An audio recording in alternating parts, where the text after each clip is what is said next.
is Zainab, and I am the founder and president of the Muslim American Leadership Alliance, Maha.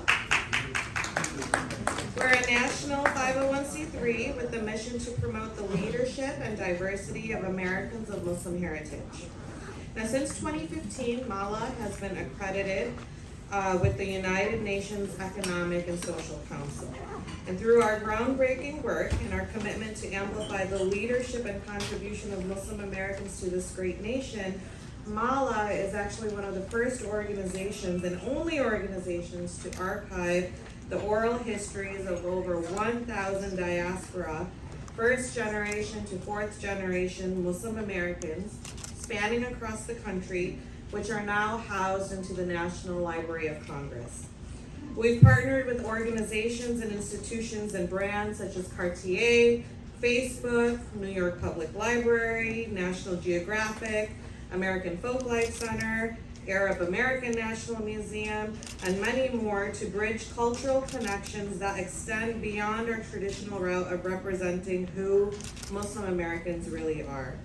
We have a national coalition of individuals and organizations championing Muslim American heritage.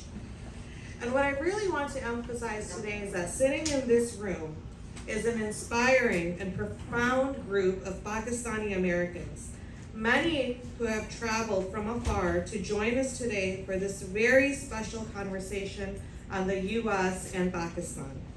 Maha's mission has always been to celebrate the freedoms and democratic values this country has provided for Muslim Americans to thrive and lead in their respective domains. Pioneers in science, medicine, business, retail, natural energy, philanthropy, major league sports. These roads were all paved for us, leading by example by Pakistani Americans. So today's conversation comes at a crucial time in global politics against the backdrop of the UNGA, with an esteemed panel featuring Barrister Dawood Ghaznavi, Ambassador Robin Raphel, the Honorable Elizzbeth Horst from the US State Department, and even our moderator, critically acclaimed 11-time Emmy Award winner, Ernie Manouse. And this program will, of course, conclude with very special remarks from the Honorable Joanne King Herring. Today's event would not be possible without the vision, leadership, and courage of Maha's chairwoman, Maha Khan. Yay! We all can be together because of her passion, steadfast ambition in making a difference, a real difference, and commendable strength wherever she is in this world. Maha, thank you for always serving our community. This truly is an understatement. So today's program will begin with remarks from Imran Igra, a leader in the Pakistani American community, and he has also been integral in making this event happen. So thank you for joining us today, Imran. The stage is yours.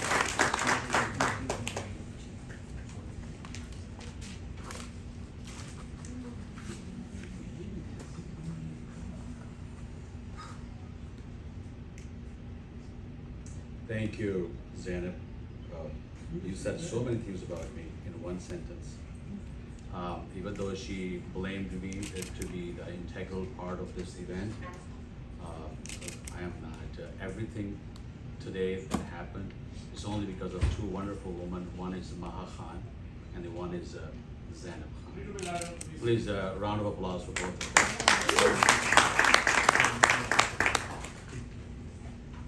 them. Congressman Tony Esposito. Congressman Tony Esposito was supposed to be here today to honor the event.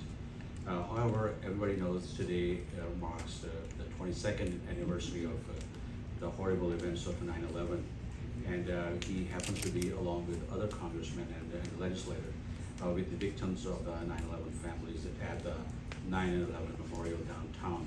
So I asked him on behalf of the organizers that event is significantly more important. You need to show your support there, and we can be okay without it, it's fine. But however, he also delivered his message of full support for the stability, economic stability in Pakistan. He office also offered full support towards the Pakistani American community. He happens to be the congressman from New York's District 4, and he's looking forward to working alongside Pakistani American community in finding the solutions for the problems and challenges that Pakistan faces today. Thank you very much.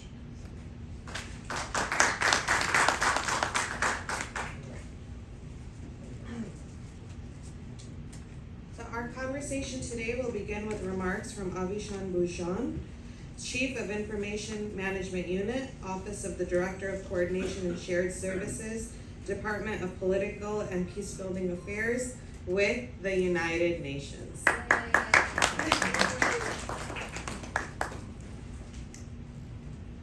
Thank you, Zainab. Thank you, Maha. Excellencies, distinguished guests, ladies and gentlemen. It gives me great pleasure to welcome you to this event on fundamental pillars of democracy organized by the Muslim American Leadership Alliance, MALA, as a side event to the 78th session of the United Nations General Assembly. I'm honored to speak to you today about the importance of the work of MALA and its support to the 2030 Agenda for the Sustainable Development Goals, also known as SDGs. MALA is a proud NGO member of the United Nations Economic and Social Council. As Zainab mentioned, founded in Chicago in 2015, MALA has grown into a national organization mobilizing next generation leaders in the Muslim community across the United States by sharing their stories, celebrating their heritage, and building bridges to overcome divides. MALA has hosted over 250 virtual and in-person events across the nation, promoting the values of the United Nations for an equal and just society through social responsibility. MALA has actively contributed towards the Sustainable Development Goals through conferences and events hosted in thematic appreciations towards the work of the United Nations. MALA has been active in implementing the 17 Sustainable Development Goals in the national community. MALA particularly focused on Sustainable Development Goal 5, which is gender equality within the United States by reducing inequalities and maintaining peace and justice for strong institutes. In cooperation with the UN bodies, every year MALA has been a part of UN Commission on the Status of Women, hosting an NGO event in New York focusing on various themes of gender equality. MALA has also partnered with UNICEF USA for interfaith events focused on safeguarding the rights of women and children. MALA also participated yearly in International United Nations Day, as well as UN General Assembly for side events similar to this one. MALA has launched Muslim American Heritage as an effort to promote diversity, inclusion, and address various topics that are impacting our community today. The Muslim American Heritage Celebration was created to help promote public appreciation of Muslim Americans, the diverse contributions Muslims have made to the United States culture and progress.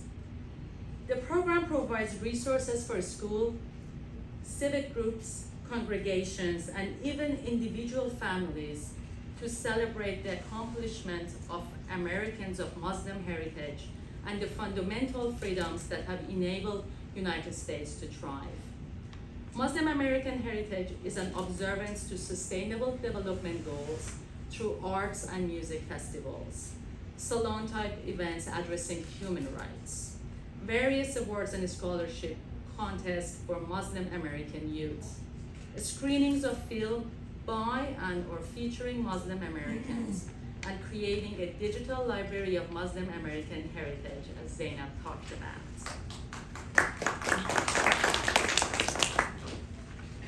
Next week, the United Nations is convening the SDG Summit at its headquarters right across the street. During the General Assembly High-Level Week, we will be discussing the implementation of Sustainable Development Goals. With the 2030 Agenda for Sustainable Development Goal at midpoint, world leaders will carry out a comprehensive review of the state of the 17 Sustainable Development Goals, respond to the impact of multiple and interlocking crises facing the world today, and provide high-level political guidance on transformative and accelerated actions towards the target year of 2030. The SDG Summit serves as a rallying cry to recharge momentum, for world leaders to come together to reflect on where we stand with the promise to do more. It's a moment to recommit to a vision of the future that ensures no one is left behind. And I emphasize, no one is left behind. Fundamental shifts in commitment, solidarity, financing, and action must put us back on track to end poverty, realize just societies, and rest a balanced relationship with the natural world and our planet. The SDG Summit will also be followed by the Summit of the Future in 2024, which will build upon the outcomes of the SDG Summit and turbocharge the implementation of the 2030 Agenda. The panel discussion today will provide a framework of best practices for civil societies and NGOs across the globe to accelerate their progress towards achievements of SDGs. And it's with pleasure and honor for me to welcome the speakers and panelists today for participating in the fundamental principles of democracy. If I may go ahead and introduce our speakers and panelists, Mr. Ernie Manouse, Principal Deputy Assistant Secretary Elizzbeth Horst, Ambassador Robin Raphel, barrister and author Dawood Ghaznavi, and the Honorable Joanne King Herring. Thank you and welcome.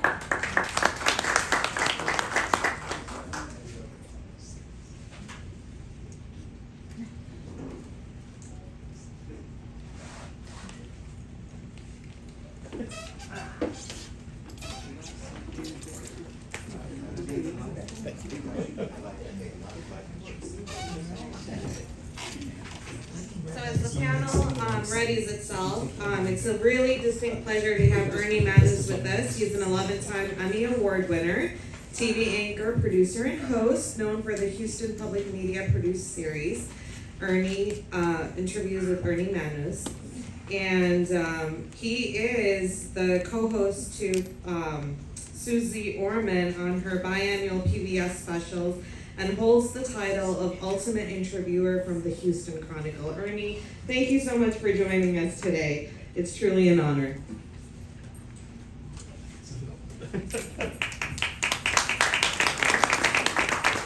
Welcome, everyone. We're going to jump right into our discussion. You've got wonderful bios on all of our panelists, so you can look deeper into who they are and why they're here. But today's focus is on the relationship between the United States and Pakistan in regards to the fundamental pillars of democracy. So to start us off and to give us a look back at the history and the issues we are dealing with today, please welcome author, activist, scholar, and independent movement leader, barrister Dawood Ghaznavi. I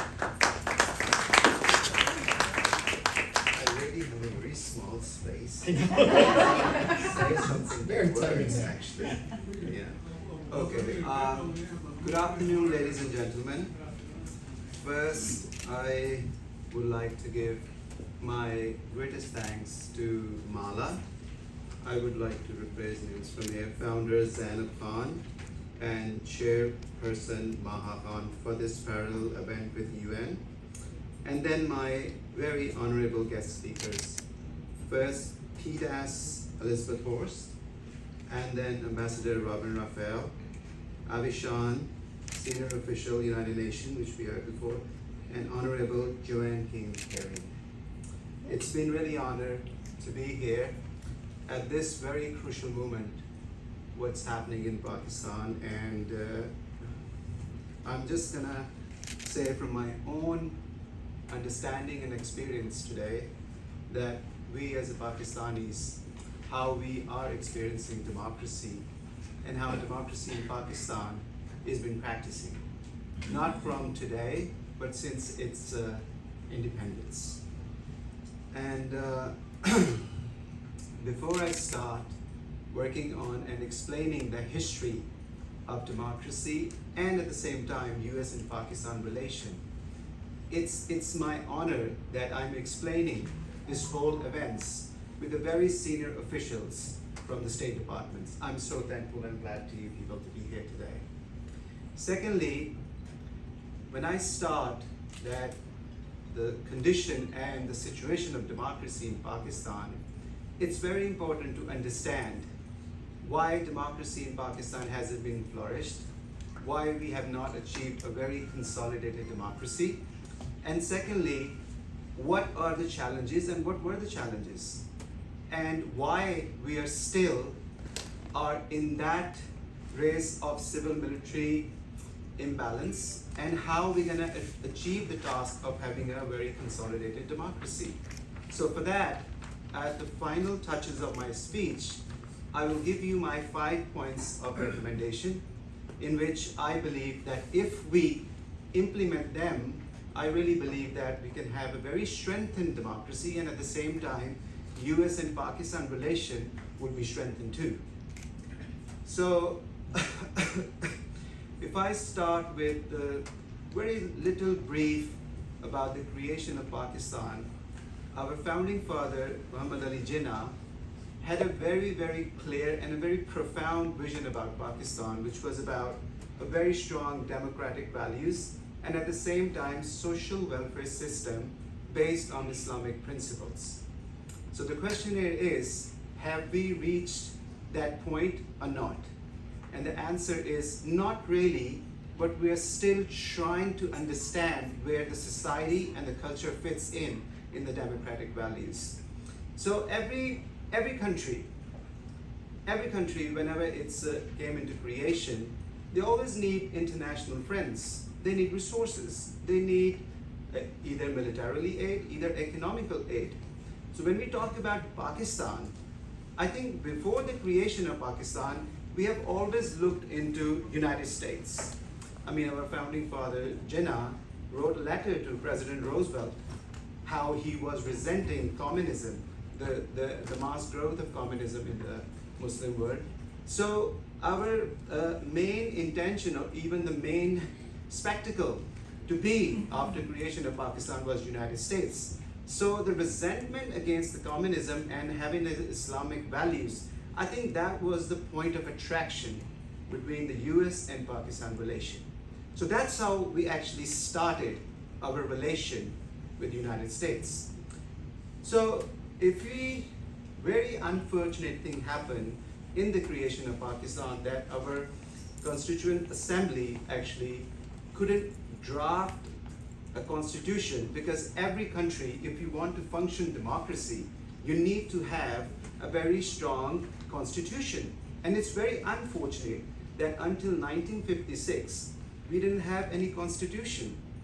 And there are very unfortunate reasons for that. And the first reason is that the war with India from the very first year, because of the disputed accession of Jammu and Kashmir to India, and at the same time, irredentist territorial claim with Afghanistan. This was one of the reasons. And the second biggest reason, which I found very strongly when I studied about Jinnah and his personality and his persona towards the partition, and that was his own personality. He died after 1 year. And think about Pakistan had 5 provinces at that time, which was Bengal, Punjab, Sindh, Balochistan, and NWFP.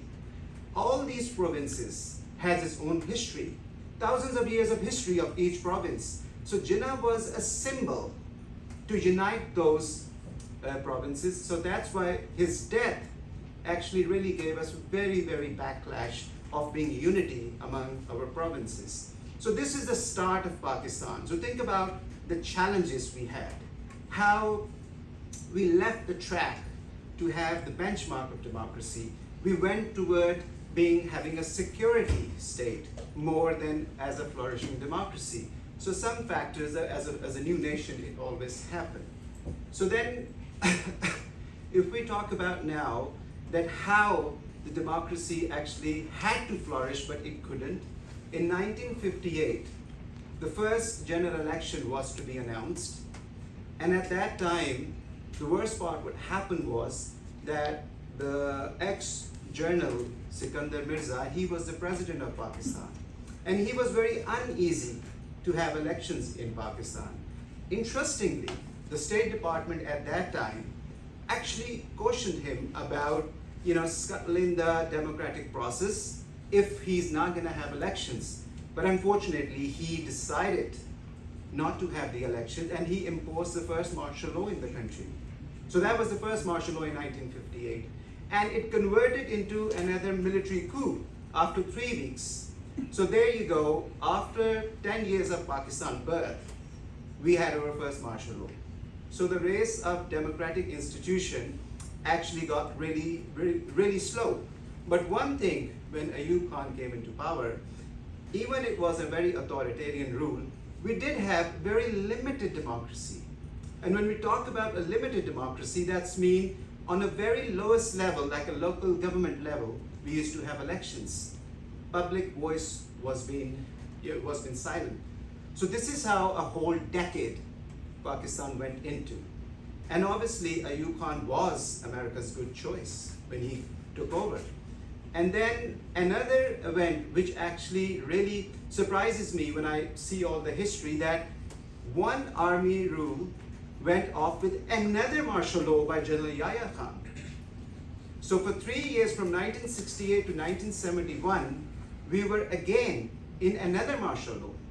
But I really appraise people at those days, students, activists, mostly farmers, trade unions. They took to the streets and they asked for elections. Think about a country whose 1956 constitution has been abrogated. There is no democracy, and at the same time, for 23 years, no elections. So finally, in 1970, Pakistan had the first election. And with the first election, the party which won the majority, they were not given to form the government. And unfortunately, what happened? Pakistan broke into two pieces. East Pakistan into Bangladesh, and West Pakistan, where Bhutto had majority, they made a government. It's a very sad episode of Bangladesh, but that's not the topic here today. So 1973 is the time when we had our first constitution. So after the birth of 26 years of a country, we had our first constitution. And Bhutto time period was very much better in democratic way. We had a lot of economical reforms, we had a lot of militarily reforms, but unfortunately in 1977, when he won the elections, he was being accused of rigging. So all these demonstrations back on the roads again, and it paves the way for General Ziaul Haq to impose another martial law, the third martial law in the country. So in 3 decades, you have experienced 3 martial laws, and the country wants to strive for democracy. So this was the situation the country and the people were going through. And the biggest part was that at that time, President Carter's government was so high on democracy and human rights, he never get that much appreciation of being, imposing a martial law until the Soviet invasion in Afghanistan. Then he became a state guest in 1980 in America. And then afterwards, Reagan's period came in, and Pakistan democracy became a very much internal issue of Pakistan until congressional democratic leaders in 1985, they actually raised voice to have democracy and human rights in Pakistan. Ended up in 1988, another general elections in Pakistan. And from 1988 to 1999, we had a very limited period of democracy, but unfortunately, 4 different governments were being changed in these 10 years. And none of the government actually completed its term. So what does that mean? I mean, this was more like using the backstab or any other word, but it's really sad that in 1999 we came up with another martial law. So think about that. You talk about Pakistan, you talk about democracy, you expect too much. What the people are going through was it's completely sad. So in 1999, General Musharraf actually promised people of Pakistan to have democracy, to have elections in Pakistan in 3 years. Our Supreme Court legitimized his rule, but unfortunately after 9/11, Musharraf got another 5 to 6 years because he was going fine in war on terror with America. So within that period, the biggest thing which I really found what happened was the Charter of Democracy. Two governments, People's Party and PMLN, both have used the army to put the other government down, but they decided that they're not going to become a tool to dismantle or dislodge each other government. So in that sense, Charter of Democracy was a new avenue for democracy in Pakistan. But again, in 2006, Musharraf struck a deal with Benazir, and that deal was been done by American administration again. And in 2008, we had another democratic government. And in that 2008 democratic government, the biggest thing what happened was that the government stayed, and that was the first time ever in Pakistan history a political government finished its 5 years. So after maybe 55 years, you had your first democratic government to finish its term. It's a long journey, but in 2013 elections, which I became myself a part of, and I can see the history from 2013 to 2023, how civil-military relation has gone to that extreme of imbalance that today everything is open. The society has been polarized. It's divided. Every institution in Pakistan has been divided. None of the factors or none of the institution in Pakistan is left which have no division. And why is it that? Because we have actually used and exploited the system to the point where none of the person who is working within those organizations or institutions are loyal to themselves. So finally, when I see all these factors, I find 5 points of recommendation in which I love United States to be part of, so that we can go back to our basis, which is the core democratic values of Pakistan. So the first point which I put forward is political stability. What is political stability? Political stability is that if the constitution mandate is that the election should be held after 5 years of any government, so the election should be done within 90 days, what is happening in Pakistan now. And I really appreciate American ambassador to Pakistan, that he is very keen and he has visited many Pakistani institutions. I mean, he met the Prime Minister, he met the Election Commission of Pakistan, he met Punjab Chief Minister, and he's very much keen to have a free and fair elections in Pakistan. And that's very applauding. I really applaud that. Secondly, Pakistan and United States have to re-establish a security pact. Because what is happening from Afghanistan again is really impacting Pakistan. Not only just because our people are dying, ideologically. I mean, these people, they don't believe the idea of Pakistan. They don't believe the systems of Pakistan. Our soldiers are dying every day. It's really horrendous that a country which have 2,200 kilometer border, so everybody's dying. And in Chitral recently, there was an operation going on. So I really believe that we have to re-establish a pact with the United States because of the terrorism from Afghanistan coming in. So that's another issue which we need to deal with America. The third one is economical stability. I mean, I'm so happy that IMF is playing its part. It's helping Pakistan to revive economy, but IMF is not a very permanent trajectory. We need to open trade initiatives with America.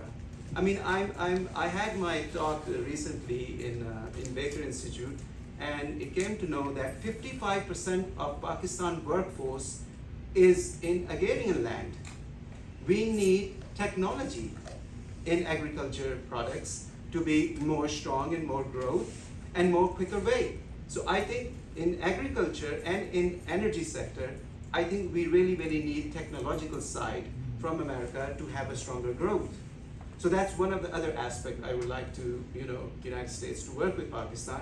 Because, if you have more middle class, the more prospect you will have to have a stronger democracy. This is how it's going to work. And the fourth point, which I would say, is rule of law. It's very sad that my own personal institution, Supreme Court, has been split.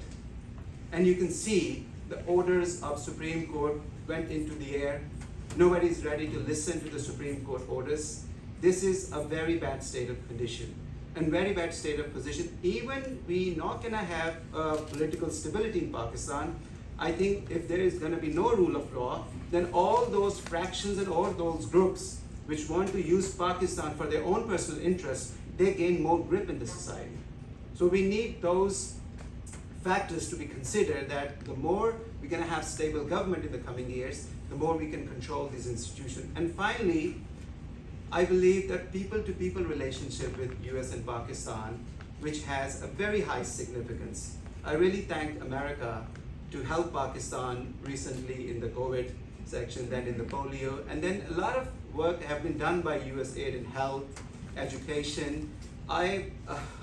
Sometimes I believe that if you guys doesn't have 501c3, God knows how many organizations in Pakistan will survive, because a lot of money goes from United States because of very lenient, laws for charitable events in America.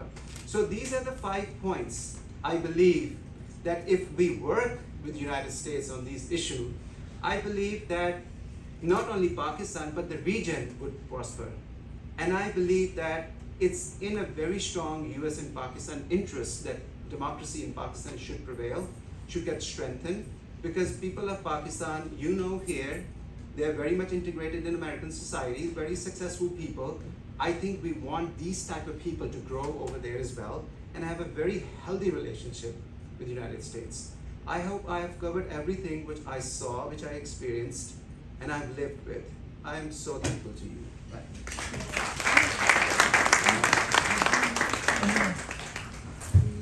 Thank you, Barrister. Our next speaker, we're pleased to have with us Principal Deputy Assistant Secretary, Deputy Assistant Secretary for Pakistan for the Bureau of the South and Central Asian Affairs for the State Department of the United States. Please welcome Secretary Elizzbeth Horst.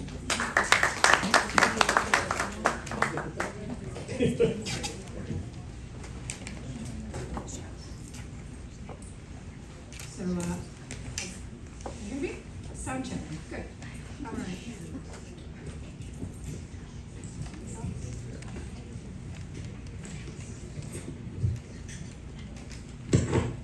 All right, ladies and gentlemen, my name is Elizzbeth Horst. I am the Principal Deputy Assistant Secretary for South and Central Asia, also responsible for Pakistan. And first I want to thank Maha for bringing us all together for this wonderful event. I want to thank our opening speaker, Dawood. You gave us a lot of food for thought.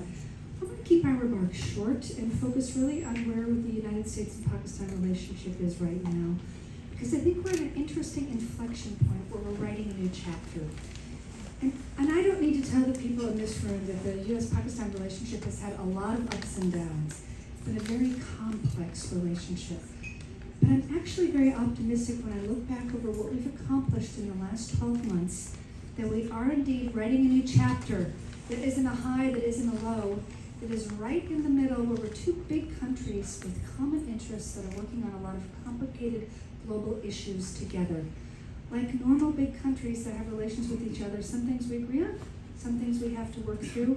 But I'm confident that if we can weather a few of the coming crises, we're going to find that the U.S.-Pakistan relationship is really an engine for stability and for growth, not only for the region, but also for the world.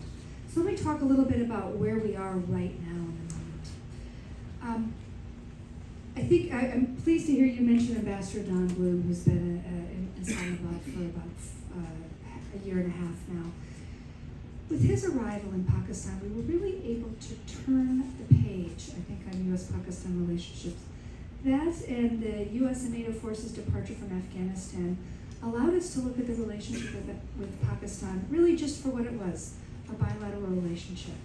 And so I'd like to divide it into some of the areas that I think we're all concerned about, which is the economy, security, and the political relationship. But it's in the economic area where I see the most progress if we can get through some of the crises. Those of us that have friends or family in Pakistan know that the economy right now is in a position that it hasn't been maybe ever, and it's of a big concern. There's plenty of bright spots, and the United States has really invested in a lot of where we see potential in Pakistan. We have something called the US-Pakistan Green Alliance Framework, and this is something that's a forward-looking, transformative initiative that recognizes that climate change and green energy are the key to the future with Pakistan. And so this US-Pakistan Green Alliance Framework is looking at clean water, smart energy, smart agriculture, and clean energy as a way to take all of the talent and the energy and the resources in Pakistan and move it towards a future-forward-oriented economy. And we're doing a number of things in that sphere. Dawood, you mentioned the IMF. We all know, those of us who have been watching Pakistan for a long time, that Pakistan has a long relationship with the IMF, and the standby agreement right now has given a little breathing room. But it is critical that Pakistan stay the course on the reforms that are not just from the most recent IMF program, but have been there almost as long as I've been working on Pakistan. That includes energy sector reform, that includes investing in energy infrastructure, that includes widening the tax base. And all of those things are very common sense issues that the IMF has prescribed for Pakistan that the United States stands behind. Because we know if those conditions are in place, that's when the United States can really with confidence say it's time to start investing in Pakistan. And we have the conditions in place that make sense for Pakistani and US businesses to be trading with each other, investing with each other. Pakistan is a source of so much extraordinary human talent. The engineers, the inventors, the coders, and others are all in Pakistan who could be contributing to Pakistan's economy and the global economy. But without the right business climate, that potential is not going to be tapped. So that's where we are on the US-Pakistan economic side. And I want to just also note, in the last year, we've done a number of dialogues that are really setting us again to write a new chapter. We had the US-Pakistan Trade and Investment Framework Agreement. First time in 7 years that the United States Trade Representatives sat down with their Pakistani counterparts and talked about what we need to do to restart the trade relationship. We had a climate and energy working group that again focused on what's going on in our US-Pakistan Green Alliance. And then we did an energy working group focused on many of the energy things that I talked about, looking at how US know-how can come and help Pakistan and make sure that Pakistan is ready to mitigate the climate issues that are out there. I want to, before I switch out of the economic issues, I want to talk a little bit about the floods.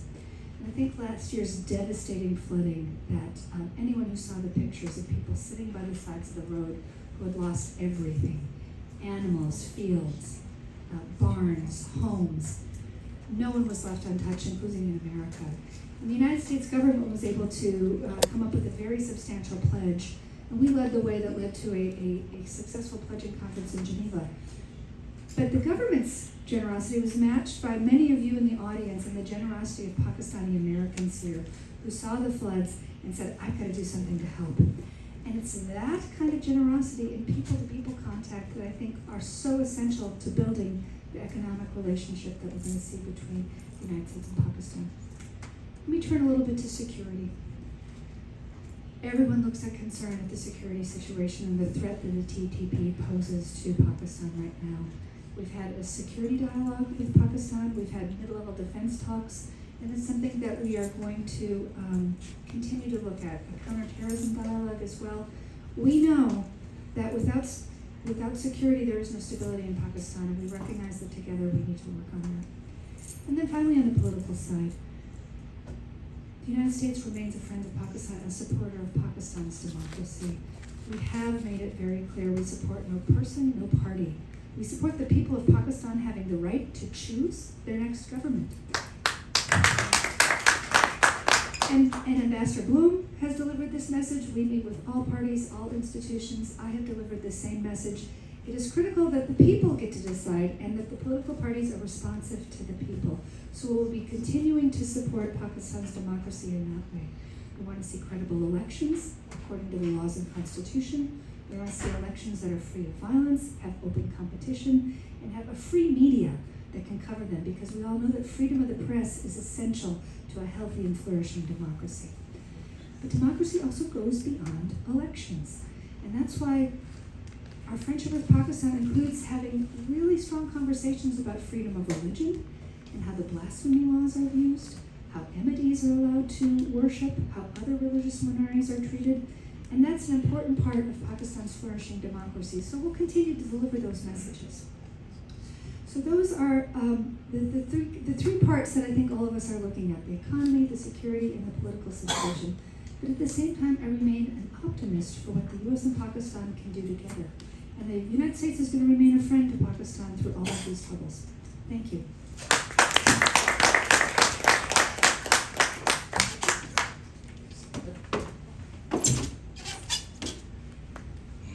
Okay, thank you once more to the Secretary. And last but far from least, with her unique understanding of Pakistan, U.S. policies, the issues, and all the players gathered from over 40 years of experience in the U.S. foreign affairs agencies, please welcome Ambassador Robin Raphel.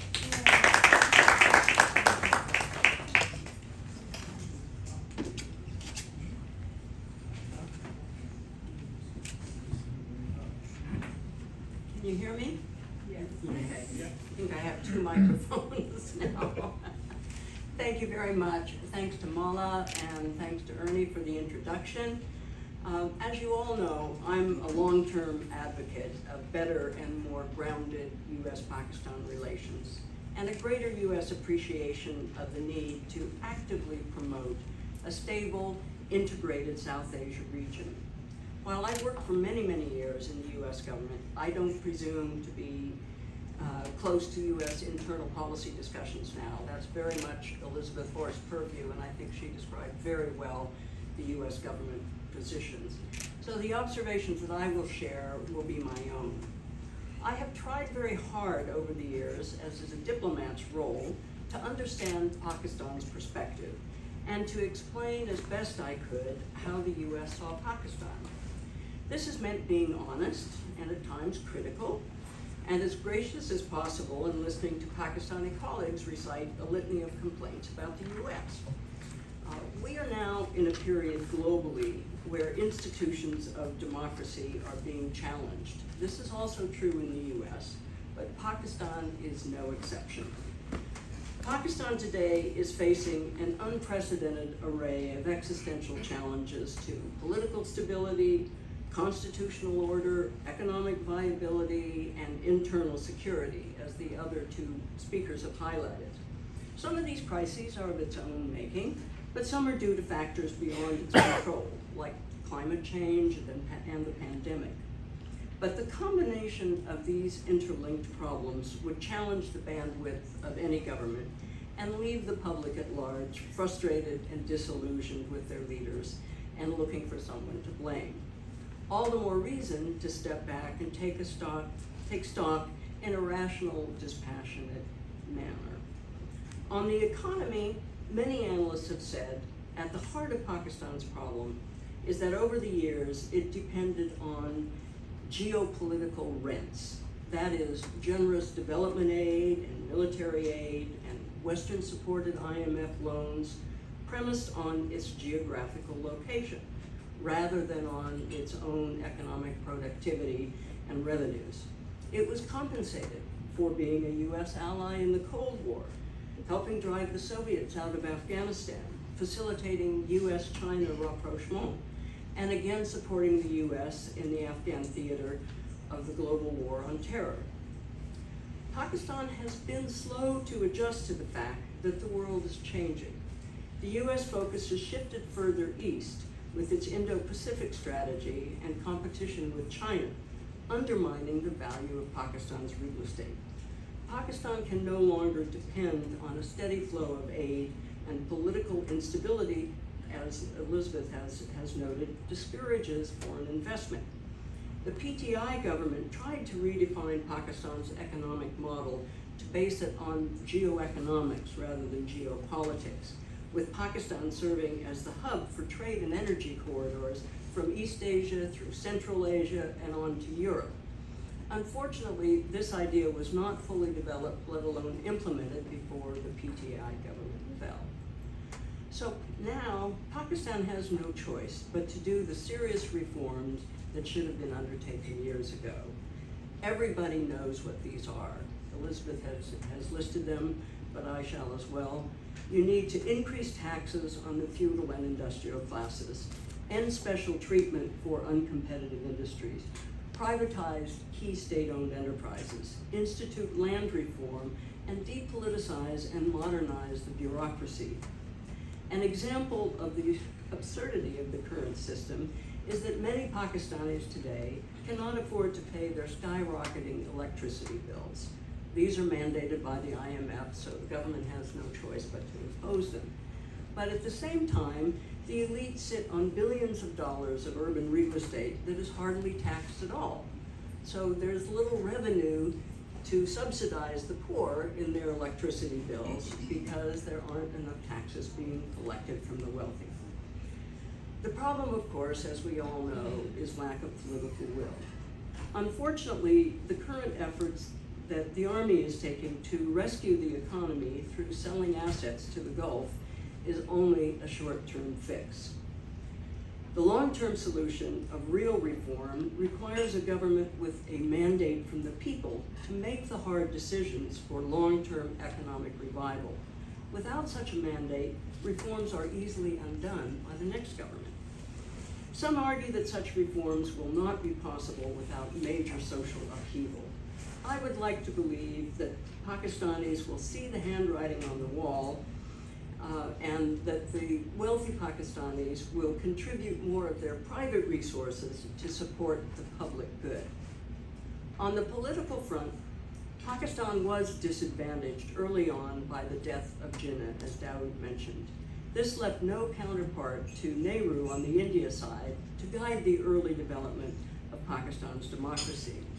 The military, still the most organized and disciplined institution in Pakistan, intervened when it grew impatient with the politicians for one reason or another.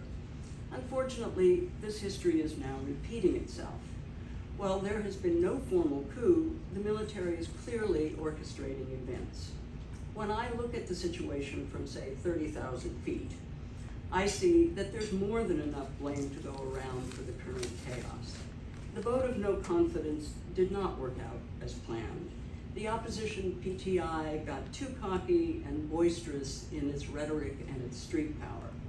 Everyone provoked everyone, and the result was violent rioting and the destruction of property, and then an unprecedented crackdown on democratic norms of freedom of assembly and freedom of speech and rule of law. Again, I believe that all parties share in the blame for the current state of affairs. But the only way for Pakistan to get out of the deep hole that it now finds itself in is to schedule elections and let the people know that they will have a voice in choosing who will represent them. It is essential that all parties be allowed to contest an election. Now, while many argue that the constitutional requirement of elections within 90 days of the resignation of the previous government is an immutable clause in the Constitution, I think reasonable people could manage a compromise that gives a bit of time for the delimitation of constituencies under the new 2023 census. But the temptation to think that a long-term technocratic caretaker government can fix the economy and realign political loyalties is probably a fantasy. The key point is that while the Pakistani public, like most publics, can be fooled by rhetoric or various forms of patronage for a short time, in the end, they know when their voices are not being heard, and they begin to demand change. That is the point at which democracy really comes under threat. Hopefully wiser heads will prevail in Pakistan before that stage is reached. Now, how should the U.S. respond to the current chaos in Pakistan? As Elizzbeth noted, U.S. relationships with Pakistan have waxed and waned over the years. But Pakistan, despite its current challenges, has an important history with the U.S. which should be respected. It remains an important country given its location, its size, its enormous natural and human resources, its economic potential, its large army, and last but not least, its nuclear arsenal. The U.S. has interest to protect in Pakistan and therefore needs to maintain a predictable, mutually respectful relationship based on frequent, honest communications with all stakeholders. I was pleased to hear from Elizzbeth of all the U.S. efforts now to reestablish the relationship with the U.S. through all sorts of sectors. I think this is very, very good. It looks to me, though, like the U.S. has been trying to learn its lesson from the recent unsuccessful efforts to change internal situations in countries like Afghanistan and Iraq. Therefore, it has deliberately exercised restraint in not commenting publicly on the situation in Pakistan. But given the long-term U.S. relationship with Pakistan, its words still weigh heavily. So the U.S. needs to carefully consider the consequences of action or inaction. By appearing not to recognize the depth of the political crisis and the resulting abuses, the U.S. risks being seen to condone the massive arrests and constraints on the media and the interference with the judiciary. This is bound in the long run to affect U.S. standing both in Pakistan and among the various countries in the global south that the U.S. is trying to cultivate. Now, I'm confident that in time, U.S. officials are recognizing this and adjusting and correcting course, but it's still very important to recognize that the U.S. needs to make some of its key concerns about Pakistan more public, not just in diplomatic channels. Thank you very much.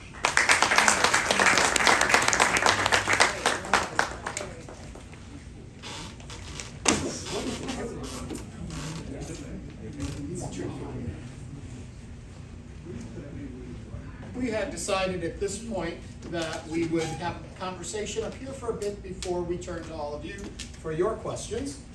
And to start with, in listening to what we've heard so far today, I'll start with the ambassador on this one. Can Pakistan move toward a solid, fixed democracy without input from the U.S. or other major powers?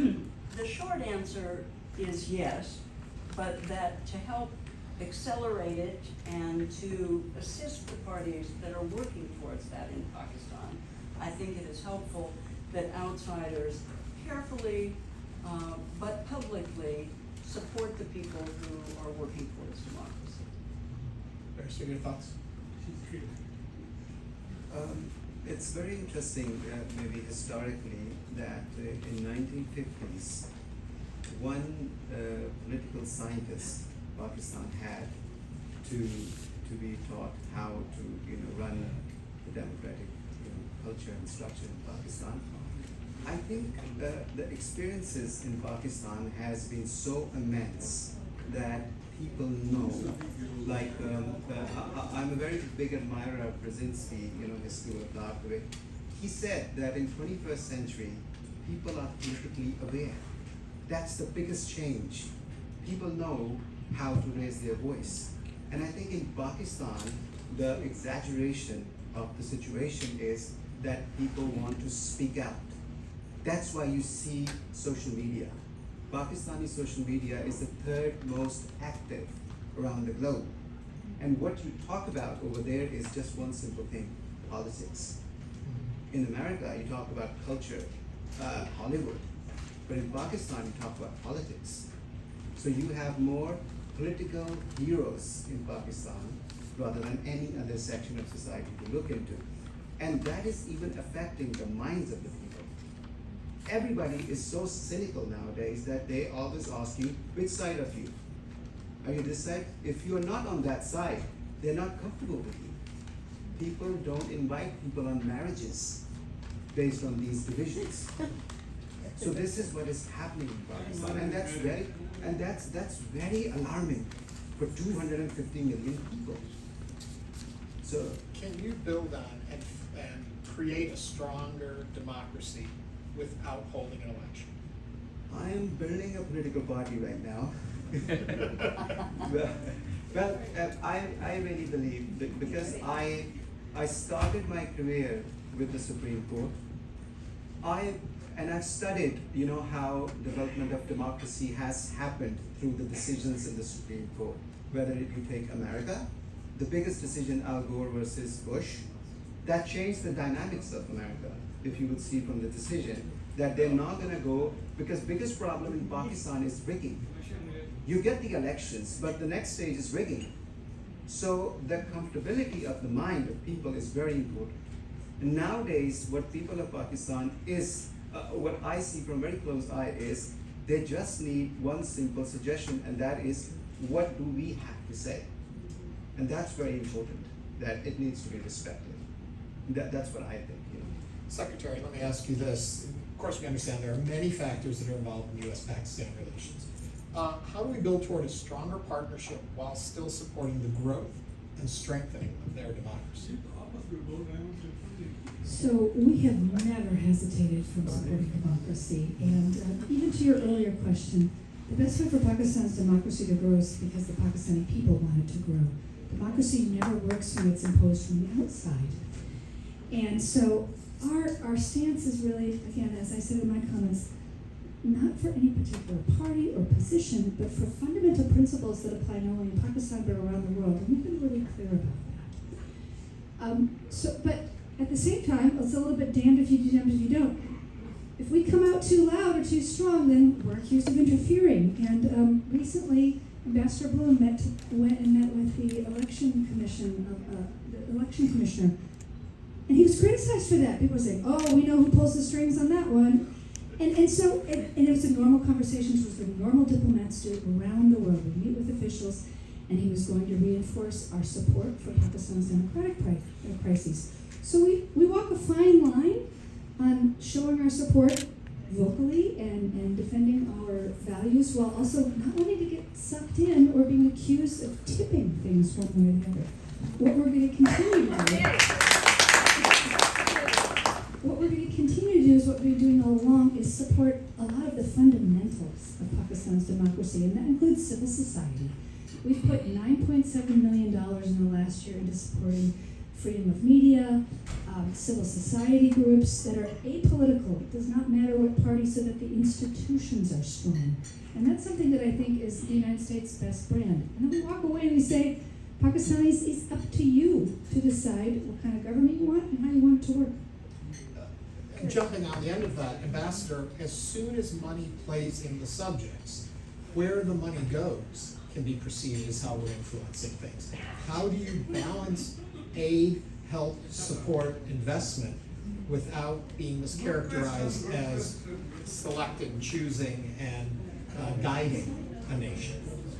Well, I think Elizzbeth has just made a very good point that our aid, particularly to civil society and in aid of institutions in Pakistan, really is intended to be apolitical. It doesn't matter what party you're in, you can participate. But I do think historically there has been a problem where the majority of our assistance went on the security side, went to the military, and that distorted things. Now I will say that in the mid-2000s, in the midst of the Afghan war, when President Obama came into office, we had what many of you will recognize, the Kerry Luber-Berman economic assistance package, which in many ways was designed to balance the large military assistance, to demonstrate that the U.S. cared as much about the people as they did about the military. Now that particular effort has a checkered history in terms of what we were able to do, but the intent was to show a balance, and I think that was really important. Barrister, at this point, yes, please. Thank you. Now you know the questions for you. At this point, how do the Pakistani people, do you feel, view, I guess we use the wrong, what is it that they desire from the U.S. to help toward this goal?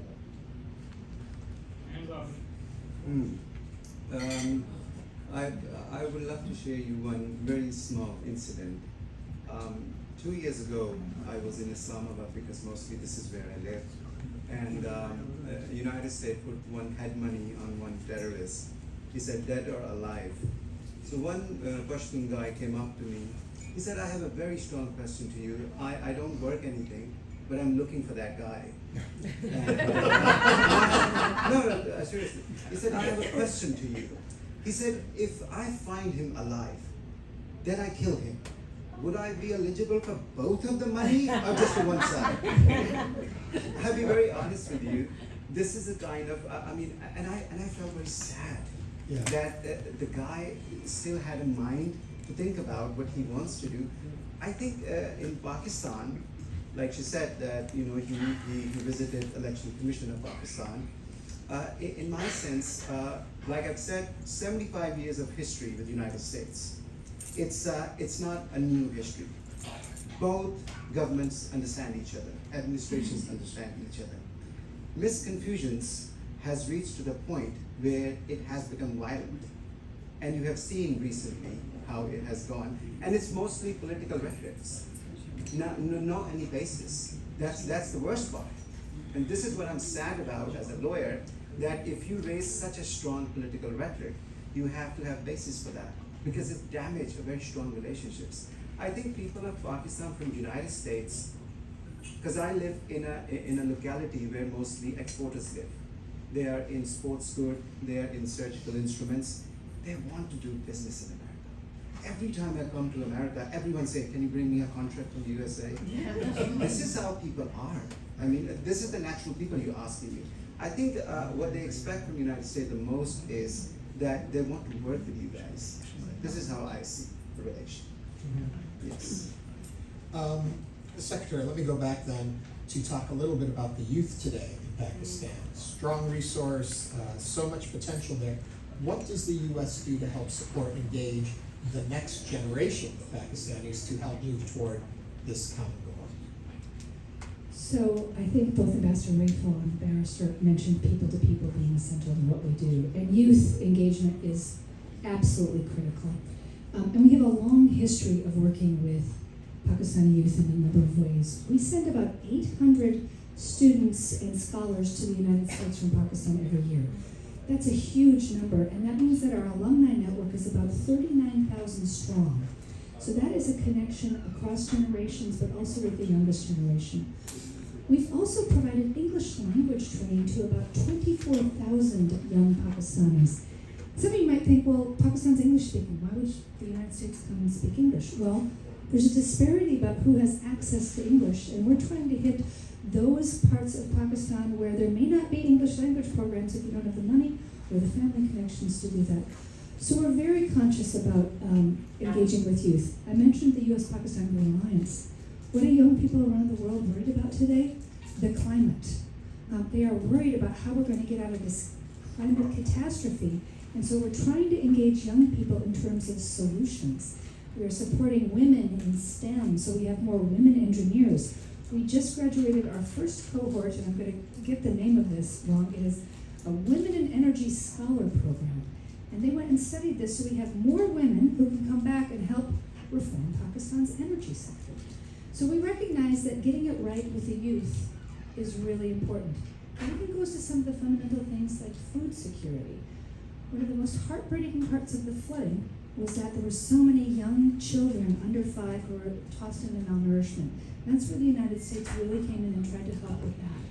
So across the board, we recognize, children are the future. We know that, but particularly in Pakistan, where so many of the population is under 22, we know that we have to get it right, and they have to see the United States as a partner and a place where they can do business as well. Ambassador, jumping on the end of that too. I'm curious, the whole concept of funding, supporting, helping in areas that don't look like the mission is democracy necessarily on the surface, and how supporting these other things, helping in times of flood, helping with education, actually is moving towards supporting democracy in the region. I think you're absolutely right. I think the kinds of programs that Elizzbeth has been talking about, education, energy technology, these kinds of things, which are basically apolitical, really help. Unfortunately, they don't get, and this is an age-old problem which Elizzbeth will recognize, they don't get the publicity, and they're not registered in the public mind as much as we wish they were. And that's a very difficult nut to crack, you know, so in my view, it's sort of better to spend the money on the programs than trying to publicize them. But they are there, and they are a crucial part of really helping the institutions, which, as I mentioned in my talk, are kind of shaky in many parts of the world. In talking about education, talking about youth, we've heard the words diversity, we've talked about women's rights and all of that. Where is Pakistan, this is for you, Barrister, Pakistan's position on a lot of these issues, and is there a feel that American, I don't want to say, the term that comes out as interference, and I don't mean that, American involvement in it, is kind of sharing American ideals onto Pakistani people, or do we actually match up on these from the common person's point of view in Pakistan? Well, when it comes to equality, obviously we both share the same value. I mean, like in Pakistan, people like us who are working on a bigger scale, we never see such differences. I mean, this organization, Maha, is an example. And I tell my friends in the Pakistani community that what females can do in the community for us, me as a man, you know, we cannot produce such, you know, results. So I think people like us, they do. But the thing is that 70% of Pakistan population is in rural areas. That's what needs to be understood. And 55% of the workforce is from the rural areas. And they have their own culture. Like I've said, that every province has its own thousands of years of history. So they are dealing their, you know, issues as a social issues very strongly. But people who have moved out to cities, they're almost, you know, practicing the values of equality, and this is how I see. Yes, there are minor issues of domestic violence, which is obviously everywhere it's happening. But you're right, we still need to work on those issues more strongly as well. We have to. It's not, yeah. I've got a bunch more questions, but I know you have questions too, and we promised we would let your questions be asked throughout the day, and even yesterday, Imran was gathering up questions from the audience, and he's going to share some of those with us, and then we'll address those questions.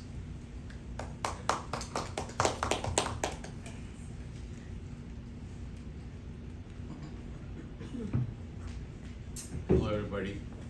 The speeches and the discussions and the comments of all the speakers and panelists that we have heard so far, I don't think there's any room for questions left. It's up to you. But still, I think just to honor the people who ask questions, I'm just going to, I received a whole bunch of dozens of them, and there's a process that filters those questions just to make sure there's no redundancy. And I would like to thank Mr. Azim Amia from Geo News, Mr. Faik Siddiqui, the vlogger from the United States, Mr. Mohsin Zaheer, Dr. Safdar Chadda, and Hafiz Chaudhry, who is the president and CEO of Avishan US State. They have proposed, their questions have been selected. The first question being is, what is the current status of Pak-US relations after President Biden's visit to New Delhi and G20 conference? Ernie, you're the boss, you decide who's gonna answer this question. Actually, let me pass it over to the secretary. It's very simple. They have not changed. And this is important to understand, is that we are dealing with Pakistan on its own, not through the prism of Afghanistan or India or China, but as a bilateral partner that we work with. We can have good relations with India, we can have good relations with Pakistan, and we can work on them better. Not a zero-sum game. It is something that we have been saying in a lot of parts of the world, but it particularly applies to this region. See, I told you. Before you go on to the next question though, before you go on, let me Please, ask go ahead. the ambassador, historically though, how difficult is it to build policy with neighboring countries to each other and yet keep all of that individual separate without it all, it seems like in today's global world, everything impacts everything. Well, you're right, everything impacts everything. But I think I think Elizzbeth described very much that to which we aspire. And that's very important. We do aspire to that, to have separate individual relations with every country in the region. But it is very difficult. It is very difficult. You know, when the Afghan war was running very hot, we really needed Pakistan to help us with our corridors and supplying our military and so on. And so that did kind of tilt us this way. Now our interest is competition with China. We're tilting slightly the other way. And as hard as we try not to let those broader global issues influence our relations, it's difficult. But that's not to say that we don't aspire to that and work very hard at doing it. Thank you. Yes. The second question is related to probably the regional security. It states that TTP insurgency is on the rise in Pakistan. It is a legacy of America's 20 years of engagement in Afghanistan. Will the U.S. do anything to check the resurgence of TTP and Al-Qaeda in the South Asia region? Ernie? I would answer it if the... Excuse me, the rules of engagements are no interference, please. You are the ambassador of the community of Pakistan. We must all abide. Thank you. Go ahead, Ernie. Secretary, you take that one? I would argue that the rise of the TTP is not only because of the United States war. There are a lot of regional factors that led to the rise of the TTP, including support from other places that supported the Taliban at various points when the United States was there. At the same time, we very much support Pakistan's counterterrorism initiatives, and we have been clear with the Taliban also that their responsibilities under the Doha Agreement are that their land should never be the source of terrorism. And we take that seriously. We are in discussion with the Pakistanis about this as well. And I realize what a difficult situation this is, particularly for the policemen and the army and all of those in the front who are taking it, who are the ones actually taking the hits and the actual victims of this. This is not just a policy question, this is a real question for communities and people, and it's one that I think we need to work on together, because it is taking a human cost, and it's one we're concerned about. Fabulous, fabulous. Then there's a question that states that what role can Pakistani diaspora in the United States play in fostering better U.S.-Pakistan relations? Barrister, I'll let you start. My third most important aspect was the economic instability. There are many areas, especially agriculture, which I would really love to work in the future with the State Department, that how we can build up the production of agriculture. I mean, 55% of the country's workforce is in agriculture, and Pakistan is one of the agrarian lands. So I really believe that overseas Pakistanis more strongly have to come up with the strongest issue which concerning Pakistan, rather than just being in fractionalisms, you know. So I believe that there are a lot of Pakistanis here who are from those cities in Pakistan which are really, really connected with the export businesses. I think they need to connect with the State Department. They need to explain them what kind of products, what kind of business initiatives they want to take in the United States. I think this is the biggest, at this moment, responsibility.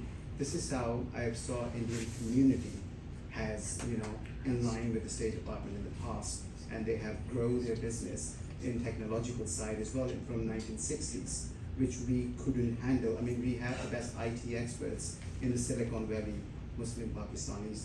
We could have done too. But we, as I said, the side of the country was pretty much on the national security side just because of the external factors at that time. but we still have time to get into the IT side. Because Pakistan have 60% of youth, students or kids lesser than the age of 35. Very vibrant. Best universities in Pakistan. Whoever comes here, they excel in American universities as well. So I think we need to engage those youth to more economical activities. Let's get out from all these security issues strongly for the youth. Give them a prospect to live and give them the avenue in Pakistan to live. Look at the way people are leaving the country currently. I mean, there are like 50,000 passports are made every day in Pakistan. There's a huge frustration in Pakistan. So overseas Pakistani biggest responsibility at this moment is that produce an avenue for those brothers and sisters in Pakistan so that they can live with dignity in Pakistan. This is how I see the relation to get on with. Okay, these Can are. I hold on just one add second. Yes, please. one quick thing, and that is simply invest in Pakistan. The next question relates to that as well. Hold on. Wait, we didn't hear that, Deputy. I said, she said, invest in Pakistan. I said, and pay your taxes. There you go. And the next question relates to that as well.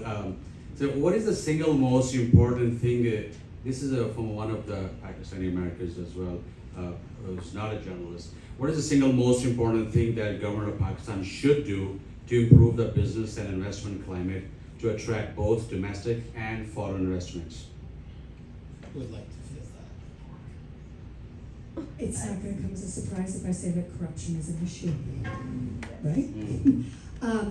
Finding an effective way to deal with corruption that is fair across the board so that corruption is not going after one group and not another. That is the single biggest thing holding people back. It holds back Pakistani Americans from investing. It holds back American companies from investing. It makes doing business so hard. So find a way around the corruption where everyone plays by the rules. And I would add, as I mentioned in my remarks, reform of the bureaucracy. It's very stolid and stodgy and to a degree corrupt in some cases as well, but also just is an old-fashioned bureaucracy which slows things down. One last question, and I promise there's nothing after that. Someone feels here in the audience that the State Department has done immense amount of work for the people of Pakistan over decades. How come their work does not get recognized as much as it should? And what is it that what we can do to help bridge that gap and create better understanding among the two people? Yeah, you can take that. So there's a quote I used to have hanging above my desk that was attributed to J.P. Morgan. And it said, there are two kinds of people in this world. Those who get the work done and those who get the credit. Try if you can to belong to the first group because there's a lot less competition. And I think our work in the State Department is really about not getting the credit, it's about getting the results that matter for first and foremost U.S. interests. Because this is not charity work, this is really in how we protect U.S. national interests. Getting those things done and making sure that we're making the world a little bit better and a little bit more stable. This was the question from me, by the way. Imran, thank you very much. Because there is a lot more credit than they get. I strongly believe that. Rifat Chuktai, who everybody knows, she worked with the State Department and the U.S. administration over decades, and we are honored to have her. She's especially fluent from Pennsylvania. Rifat, if you would like to come in for 2 seconds and ask your concern. Already 2 seconds are up. Imran, thank you so much, and thanks to the entire panel. Thank you, Elizzbeth. Thank you, Robin and Dawood. Good friends. I just want to say one thing, and that is that we as a diaspora need to stop asking US to fix Pakistan. We have to remember, Pakistan is a sovereign country. Pakistan has to make its own mistakes and learn from the mistakes and move on. US can facilitate some things, but that is for Pakistan should make itself so strong that U.S. should want to facilitate things with Pakistan. Thank you. Thank you, Ernie. Thank you very much, everybody.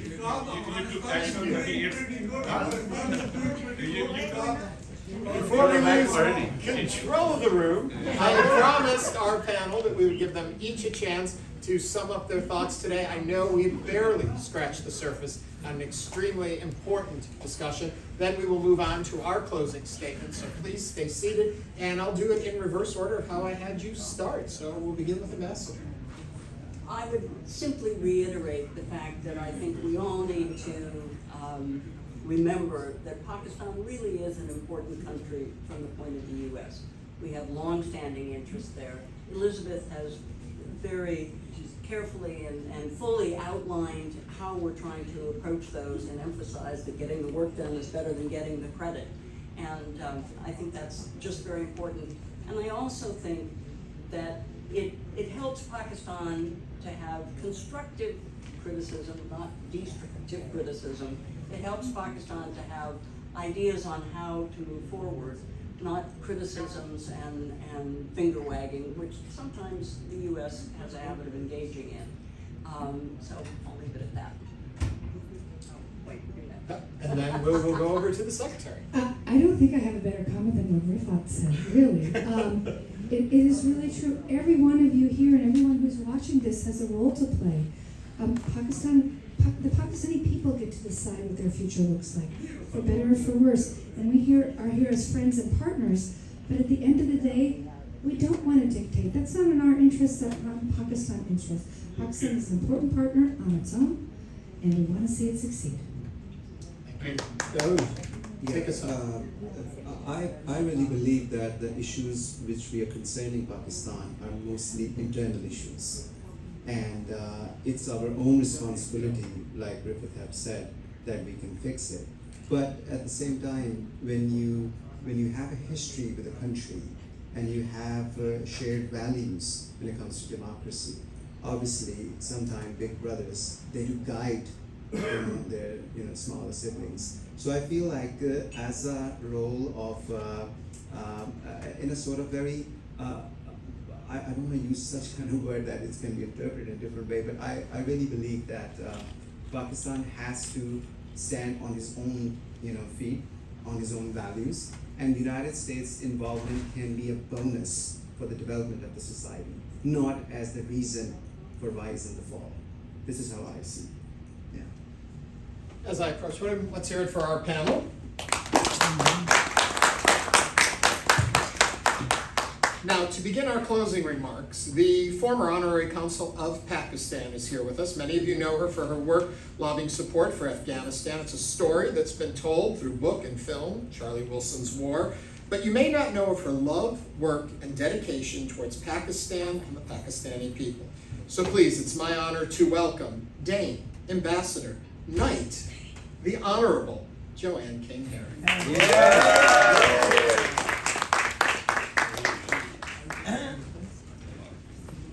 Thank you, panel. And thank you, brothers and sisters. I love you. If you're gonna talk to me, you gotta talk Texan and Beaver. And we just love to adopt you. Now, how did I get to you? That's the question everybody asks me. And I can certainly understand it, because they thought I was a bit of fluff, didn't know anything. What was I doing in Washington giving parties and talking about communism when I could? I was fighting for you. It was all my heart. But of course I didn't know I was going to get the opportunity to do it. So everybody says, okay, how did you get there? Well, it's a very interesting story.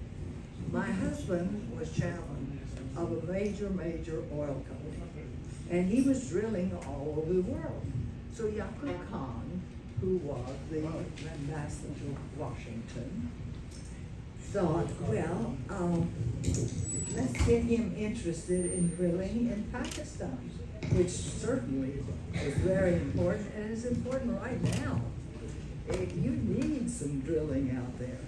And we're sitting here with some Texans who are in the oil business, and we think that it's a great business because it's raised the level of our country in so many ways. We certainly want clean air. But first, I'm not gonna get into any of that.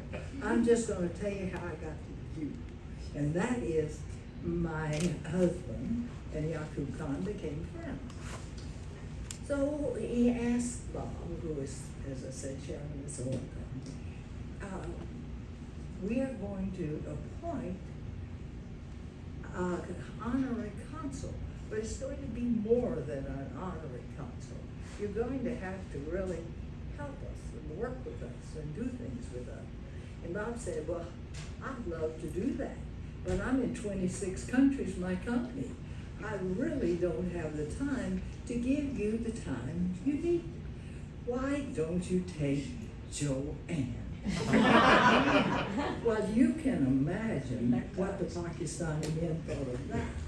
They thought that was about the worst idea they had ever heard in their whole life. She will do nothing but mess up everything, and we do not need her in Pakistan, but we need you. So if you think that would be a good thing, we'll take her and bury her. So off I went to Pakistan.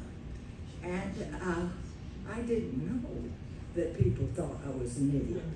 I just thought I was smart. And I thought I could catch on and maybe learn what was needed in Pakistan. But all the Pakistanis raised up, and you know, Pakistanis are so nice. You have the loveliest manners. What you do, you never say no. You always say maybe. And that way, you, as we say in Texas, get what you want. And it's smart and it's wonderful. And I wish my boys had your manners, because all of you are very, very nice to me. But they didn't want me, they wanted to get rid of me. So I was just sort of left dangling. And I thought, it's not right to take this medal and not do something. So what'll I do? I'll go to the bottom. They're the top. You're the princes. You're the kings. You come to this country or wherever you are, and you have created and done wonderful things. You don't need me. You didn't need me then. So I thought, but who needs me? The poor. And I thought, why is Pakistan still so poor? It never gets any better. And the people are hopeless, because I went to the villages. I really went to every village. I went to villages that didn't have roads in and roads out. And I met the preponderance of the people in Pakistan. But they were the poor. And I wanted to know, okay, what's your problem? One, we can't read. How can we compete in anything? How can we create and sell anything? We can't read and write. That was true. Then they said, also, if we complain, we'll lose our jobs. And there's not enough to eat at my house anyway. So we don't dare say anything about anything, because one, they just tell us we're ignorant or whatever, and they'll tell us we don't understand, and we don't, but we'd like to learn. And I looked at what, I said, but what do you do? Show me what you can do. They showed me the most incredible thing. Everything they made was beautiful. Everything they made was well done. It was saleable, but not in the form that they had it. It was beautiful Pakistani work. You would buy these gorgeous cushions, put them in your house, and be very proud of them and get a lot of compliments. But you wouldn't buy them again, because you were already had your focal point.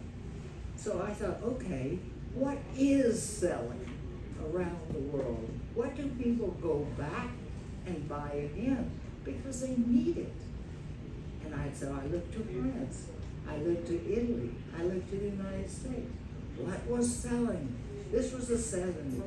Big opulent time. Everybody wanted to show off and have beautiful houses. So you could buy these marvelous lemons and things like that. But they were $300 and $400 a piece. I couldn't afford them. So I would have felt guilty to spend that kind of money on such, well, livery. So I bought these things, took them out there, and I said, copy this. And you, by golly, you wouldn't believe what those people created. You could not tell the difference. And so I thought, oh, wow. So I'm going to tell you one story real quick. And then I know you all being, as we say in Texas, twitchy-footed. Because you've been sitting there a long time. Okay. God has blessed me. I knew almost everybody that had created things that was making money or was at the top of the mark like you are, the top in their profession, like the people sitting here, all of you. Okay, what did we do? We put it all together and we had a show. And you want to know something? Everybody said, oh, I want it. We had a sellout every time we did this. And where did we do it? We did it Japan, Paris, New York, Washington, Atlanta, Houston. And in Japan, they wanted to buy 1,000 of everything. I took it to the Export Promotion Bureau and they said, I took the orders and they said, oh, we can't do that. I said, why can't you do that? Well, it's just we don't have the ability to do it. I mean, we just can't. And so I quit because I couldn't help you. And so today, I want to just tell you this. I'm here for Maha, who is the most wonderful bridge between America and the United States and Pakistan. I fell in love with her because she has a great mind and she uses it for good, as you do. And just to tell you what happened with the two of us, we became great friends. And when we have a problem, we pray. I'm a Christian and she's a Muslim, but that's okay. We pray to God, right? And we have moved mountains together. And she has been one of the great people of my life. And so I congratulate you for using her as well as these extraordinary men, and Ernie, who is one of my dear friends, and our dear Americans that are here because they care. But Pakistan is poor because they can't read and write. Pakistan is poor because nobody is teaching them how to actually sell things. I'm going to tell you one last thing. I tried to get them to get together. I said, you all have got to work together. If you don't stand together and try to hit the world market, you'll never hit it. So how do you do that? Take a bunch of guys that do something entirely different so you're not competitors, and then you've got to have somebody to meet the boat in America when your goods get here. You got to have somebody to advertise it, put it in the stores. You can't do that alone. You don't have the money. And you know what happened? They sat together and they said, well, yeah, that's a real good idea. But why should I do that for him? You see, they haven't moved there. They need you. And if you would take that great expertise that made it possible for some of you to get here with $18 in your pocket and become multimillionaires, you're one of the great entrepreneurial societies of the world. Use it, and then you will be standing on your feet, and everybody will be coming to Pakistan because they'll be finding workers. And workers not only create jobs, but create life. And as long as Pakistan has the highest work rate in the world, that and the highest death rate among maternal mothers, and children are hungry, you can't make it. So help the poor to move into the 20th, 21st, 22nd century, because they have the ability. And God bless you, and I'm going to tell you one last story. I was at Home Depot, and there was a Rolls Royce, and I was looking at it, envious. And out came the owner. He said, "You like my car?" I said, "Oh, I think it's beautiful." He said, "Yeah, I thought so. I always wanted one. That's why I became a plumber." So we got to teach a bunch of plumbers. And Lynn, I'm with you. I love every one of you, and I love your country.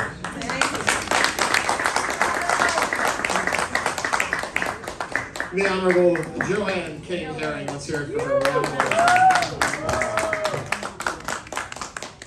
And finally, we have one last person who's going to address us, the individual responsible for so much of what you heard and learned today, a tireless supporter and activist for many number of causes, from issues facing women, Muslim Americans, Pakistan, and even the United Nations. The recipient of Pakistan's Presidential Medal of Excellence, the Pride of Pakistan, the Maha chairwoman. Please welcome back Maha Khan. I'm gonna be really, really fast. Good afternoon. Can y'all hear me? Can y'all hear me back there? Yes. Good. Good afternoon and assalamu alaikum. Joanne, I wanted to personally thank you for coming. You always give us such profound and thoughtful comments. You have always given me strength and fortitude to forge through always. All of us in life have a passion that we have. And I always say, where there's a will, there's a way. And all of us can do it. If not in large steps, in very small steps. I am here today because you give me so much strength for my aspirations. And you've always told me never leave any stone unturned. Fight for liberty, fight for justice, but do it in your own flair. This conversation concludes the very necessary points that we as Pakistani Americans can and must use our voices to influence profound social change.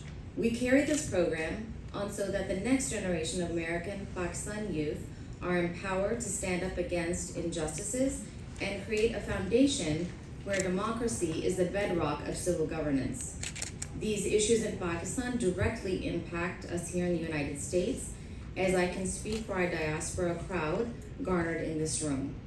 As a designated UN NGO representative from Maha and the UN Commission on the Status of Women, and as the chairman of the board, we will continue to work in challenging injustices and setting forth an example of leadership through integrity. Our work with the United Nations, the best is yet to come. The panel's comments and their thoughtful and intelligent leadership have left an indelible mark on all of us here today. No, I got this stuff.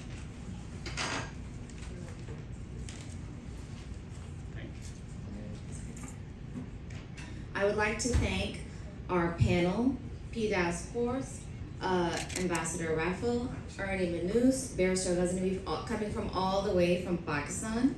And I would like to thank all of you who traveled so far to be here today from New York and from all over America to support Maha and this very important panel today at the start of the United Nations General Assembly. God bless America and Pakistan and the fortitude for a most promising, prosperous, and beautiful future.